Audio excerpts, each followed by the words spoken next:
kuradi palju on vaja muda visata see aasta. Kõik teed on kinni.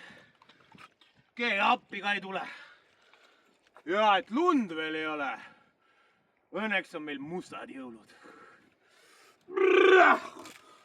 Kurat!